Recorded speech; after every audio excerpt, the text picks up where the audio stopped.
find out if my...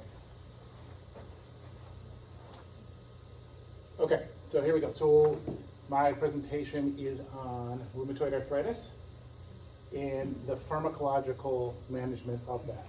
So I'm taking pharmacology, and I had to pick a topic pertinent to physical therapists and talk about the pharmacology of that.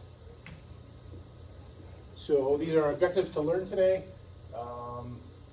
What's the prevalence of RA, how to find RA, how to diagnose it, understand the criteria for it, and review the medicines that people might take for it.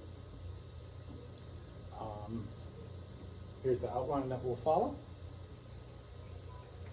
And some background information. So one of the things to keep in mind is that rheumatoid arthritis is an autoimmune pathology, right? I think sometimes clinically, when we see these folks, we see them in their symptoms or their clinical manifestations are more inflammatory. But at the end of the day, this is an autoimmune disorder that's systemic, and that's some of the keys that will come back around when it comes to trying to diagnose these folks. It's chronic. Joint damage is an issue and something that pharmacologically is a main goal of preventing. And there are no curative measures for rheumatoid arthritis, only management. So who's getting rheumatoid arthritis? Depending on the research you read, 3 to 5-fold increase in females over males.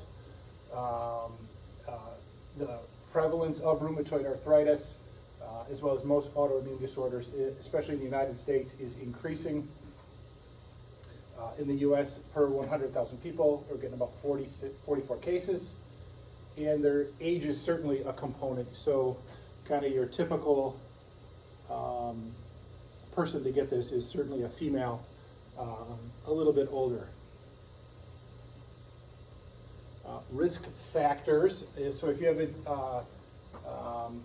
a family member, mother, father with rheumatoid arthritis, you're at a 50% increase of getting rheumatoid arthritis. And there are some other factors that can predispose people to that. Smoking, red meat and coffee are proven to be indicators, and certain periodontal diseases can also be a risk factor for this. The mechanism is not fully known, right? So here's a joint. We could call this, a phalangeal joint. More normal situation. When we get into diagnosis, we'll talk about the difference between osteoarthritis and rheumatoid arthritis. Picture here showing joint destruction for osteoarthritis, but picture here showing inflammatory-based joint destruction for rheumatoid arthritis. Rheumatoid arthritis is known to be a dysregulation of what's called citrullination.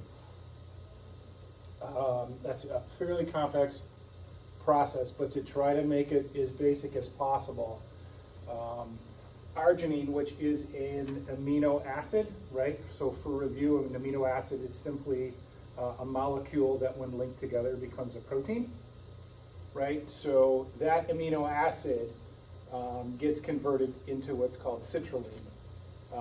And that's a normal process. But in people with rheumatoid arthritis, that process is out of whack or is in dysregulation.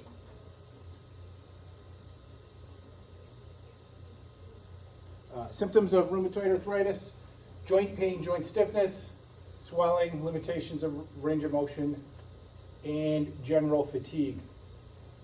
The joint pain and joint stiffness tends to affect smaller joints, especially primarily initially, and the fatigue is a major symptom.